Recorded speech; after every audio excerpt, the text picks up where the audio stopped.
Okay, so you have to understand history. You have to understand the assassination and masculinization of the African American male image. Okay, so they wanted her to be a single mother in the projects, raising these kids.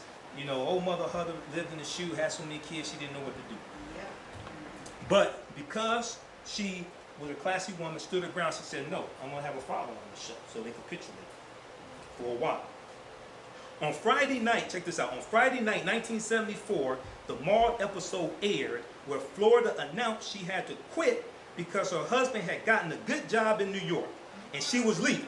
Now, he was a firefighter, okay? So this is Friday night, 1974. The following Monday, Florida showed up on Good Times in a housing project in Chicago with her unemployed husband and her 3 kids who were getting ready to be evicted because they hadn't paid the rent. Okay, see, this is Hollywood. All right, it gets better. Oh, it's just the beginning. This is why we got to go behind the scenes to understand what's going on. Norman hired 2 writers. Norman Lear hired 2 writers named Norman Paul and Jack Ellison to help write the show, Good Times, and a man by the name of Alan Mannings as the producer. All 4 thought in stereotypes. All 4 of these guys thought in stereotypes. To them, black comedy was Yassa Boss, I Was Going Down by the River. This is, you know, there's an episode of All in the Family. They showed it recently, because I still watch it to this day, because it's very interesting to watch these shows from the early 70s, to watch what was taking place then. The values people had, the way they thought, things like that, because they reflect a lot of current events in these shows. Okay, there was an episode where George and Louise were throwing a engagement party for Lionel. He was getting engaged to Jenny. Now they had 3 different people playing Jenny, Tom Willis, and Helen Willis. They had different actors playing. This was the first time that George had met Jenny's parents. He didn't know that they were an interracial couple. Also, at this engagement party, Archie Bunker was there as well. Okay, so there's a scene at the bar where George is arguing with his mother, Mother Jefferson, and Archie says, "Hey there, Jefferson, there's no way to talk to your little mammy there." And then Mrs. Jefferson says, "Mammy? Who you calling mammy? I'm nobody's mammy. I'm George's mother."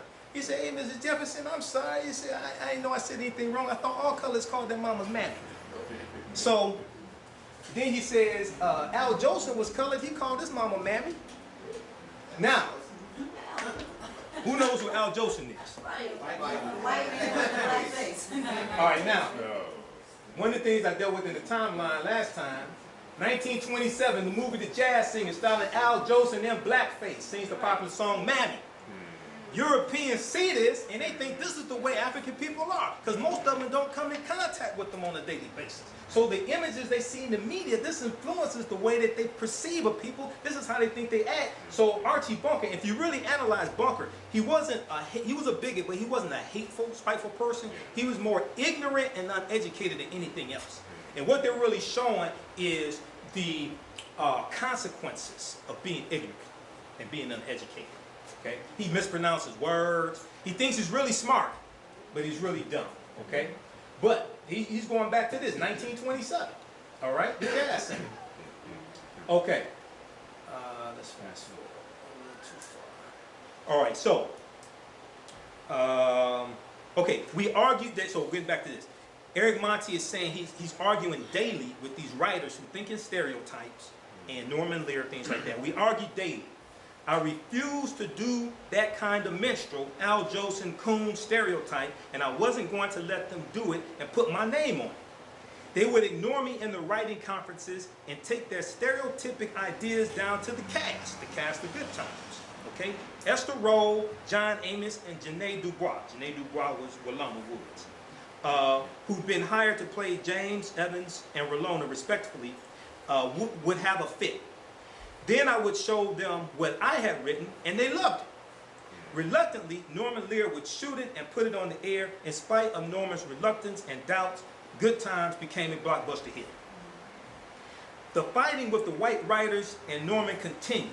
And incidentally, on most of our African-American TV shows that have a majority African-American cast, If you have 2 black writers out of 10, you're doing really good. A lot of them don't even have that. And this goes to understanding who is really putting the words in the mouths of these actors and actresses. They'll do a little ad-libbing, but most of them are not the writers of these. These are people behind the scenes whose faces you don't see, but they're controlling the words that come out of people's mouths that are heard around the world and influence the way that we are perceived. Okay, the fighting with the white writers and Norman continued. At the end of the season, even though I had done 80% of the rewrites, check this out. At the end of the season, even though I had done 80% of the rewrites and had 2 scripts I had written entirely on my own, on the air, okay? So he wrote 2 scripts on his own, and they turned it into episodes of Good Times, all right? The white writers had only gotten 1 script on the air and had most of their rewrites rejected. They were promoted to producers, and I was demoted. You see what I'm saying? Okay? He said, at the end of the season, even though I had 80% of the rewrites. So what happens is, they write a scene, they write a script, the actors and actresses say, no, we don't want to do that. Eric Monti rewrites it, they love it. Okay? This caused some of the animosity because he's not doing that stereotypical things that the Europeans want to do and want to show on CBS. All right?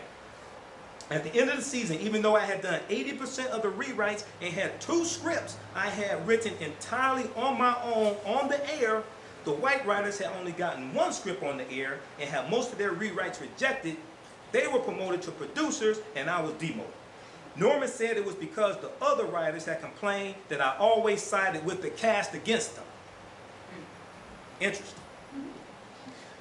While we were on hiatus, I wrote a couple of scenes in the movie 9 Lives of Fritz the Cat for a producer named Steve Krantz. After the movie aired, he took me to see a movie called The Education of Sonny Carson. Check this out.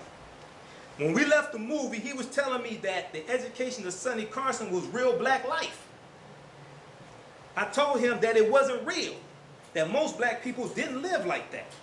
He told me it was real, and I asked him, how many black neighborhoods have you lived in? Okay, now this is a white man telling a black man what's real about black life. Right. Okay, Eric Monti, who grew up in Cabrini Green housing project, is trying to tell him, no, that's not reality. Everybody, all African Americans don't live like that.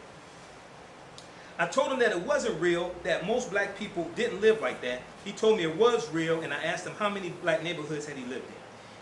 Then he asked me what was wrong with it, and I told him that it showed all the bad parts of being black in America and none of the good. Therefore, it was as false as an outright lie. And this is some of the movies that we saw during the black exploitation era during the 70s. Not all of them, but a lot of them were like that. Then I told him that even though I've been raised in Cabrini Green housing projects, one of the worst neighborhoods in America, I had a great life and a great time and never had gone to jail or did any of the other things they showed in the movie we had just seen. It interested him. Let's see. Okay, he rented a recording studio and I recorded my life for 2 days. He cut the recording down to a 26-minute tape and sent it around to studios. AIP decided they wanted to make it into a film. Steve borrowed me from Good Times and I sat down and wrote a script of my life called Cooley High, because he wrote the script for Cooley High. When Sam Arkoff sent the cast to Chicago to shoot the film, my contract with Good Times was over and I refused to go back. I told my agent Bernie Weintraub that Cooley High was going to be a blockbuster hit and that I would be able to make my own movies after that. He said I didn't know it was going to. He said I didn't know it was going to be a hit. I said yes it is. A month later, Norman Lear fired John Amos from Good Times for being hard to get along with because he protested the degrading way Norman wanted to portray black people. That was the episode James died. After John Amos and I left the show, the ratings dropped and never recovered. The next year, in 1976, Norman Lear came out with The Jeffersons, utilizing the characters that I had created for All in the Family, which he had told me America would never buy. It was a blockbuster hit. Okay, so this is just, now you can go to Eric Monti's website. He has a lot more stuff, but I don't have time to go through all of it. He has like, I print all of them. He has like 8 pages of things. But you can go to his website, ericmonte.com, M-O-N-T-E, ericmonte.com. He wrote the script for Cooley High. He was the creator of the characters George and Louise Jefferson. He was the co-creator of Good Times. He was the one who recommended Red Fox to play Fred Sanford on Sanford and Son, things like that. Okay. So as brilliant as he was, his brother was homeless for a while because he wasn't getting his money from the royalties from Good Times. All right. Let me see. So that's a lot of information you didn't know, but it isn't. Okay. We're going to take a break about 20 minutes, about 4:30. We're going to stop for a break. All right, I'm going to try to keep going through this. Okay, so we have Good Times, and I'm going to play that clip when I come back. All right, now, on Good Times, even though you had those negatives about Good Times, you still have some positives on there. The family, they showed a lot of love on that show, number one. Also, they had a strong emphasis on education. Okay, even though Florida only had a 10th grade education, James only had a 6th grade education. And here's something else showing the emasculization of the African American man. You deny him education. And because of his lack of education, it makes it hard for him to find a decent job to provide for his children. They had an episode where James was beat out of a job by his wife. You remember that episode? They were,